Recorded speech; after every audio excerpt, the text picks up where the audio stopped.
But let's start at St James's Park, guys. Newcastle 1, Bournemouth 4. A game characterised, I think, Miles, by Justin Kluivert hat-trick, it's fair to say, but a great team performance, first of all.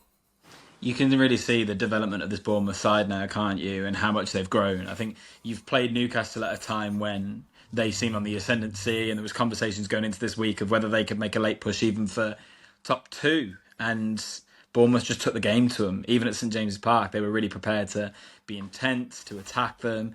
And yeah, having someone like Kluivert in the form that he's in right now, it's really paid off for them. It's just a result that stunned me, David. I don't know about you, because Newcastle away is a really difficult game for most teams. But Bournemouth just went at it from minute one, didn't they? And you could see that Newcastle struggled to deal with that attacking impetus. I think, in a way, it's probably a surprise for some, not for me. I've seen Bournemouth go away to teams this season and do it like United absolutely tore them to shreds in transition and on the break.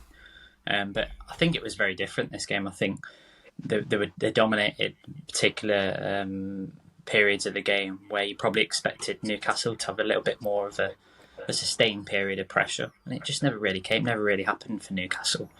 And that's quite strange considering this run of form they've been having.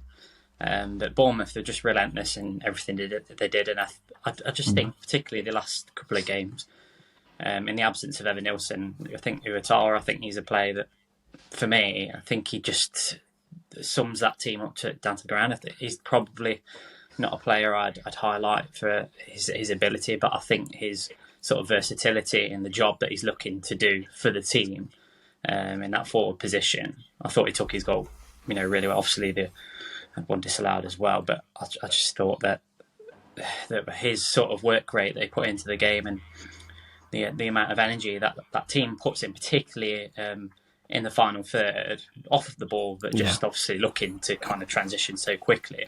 I think it's just they're such a great team and a great advert for the league. And you look at them now, the position they're in, like for European football. And we did say a couple of weeks ago, they've been going under the radar. I think with some of the performances, I mean, they're fully in the picture for European football now.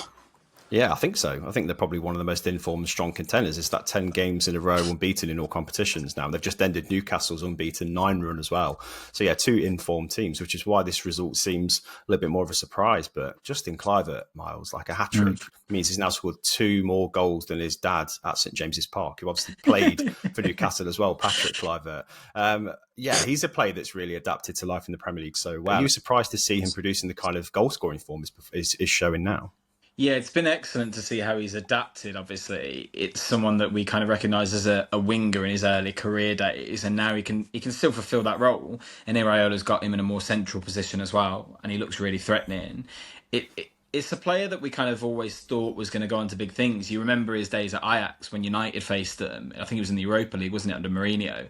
Mourinho's talking to him on the pitch after the game saying, stay here one more year and I'm coming for you. I'll bring you to Man United. You are the next big thing.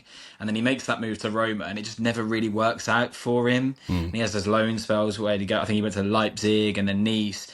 And the Premier League didn't necessarily seem like the obvious destination for him because he looked like quite a lightweight winger who was never really one to post big goal-scoring numbers. And you think, that's quite a risky move. It's paid off massively because he's matured a lot. He's got a confidence about him. I mean, he's a penalty taker, which I think says a lot, doesn't it, for a player like that? You can see that he looks like he's willing to step his game up a bit further. I mean, he's now matched his highest ever goal scoring season, which was his second season at Ajax that got him that big money move to Roma. He's already got 10 goals this season, so he'll probably break that as well. It's an excellent player to have in your team. And like Dave says, with the injuries to both Unal and Evan Nilsson, they're looking for goals from somewhere, and he's stepping up and providing them. That's fantastic. Yeah, I think the goals in this game, 4 was a real surprise, but the quality of the goals from Kluivert and from Kerkez as well. Milos Kerkez's goal in the 95th minute or something was deserved as well because he's been so fantastic for them too. And I think all these players at the moment have got so much confidence. They've got a team that isn't short on borderline arrogance, really. And it's just good to see. And I think Iraola is really playing on that, isn't he, to an extent.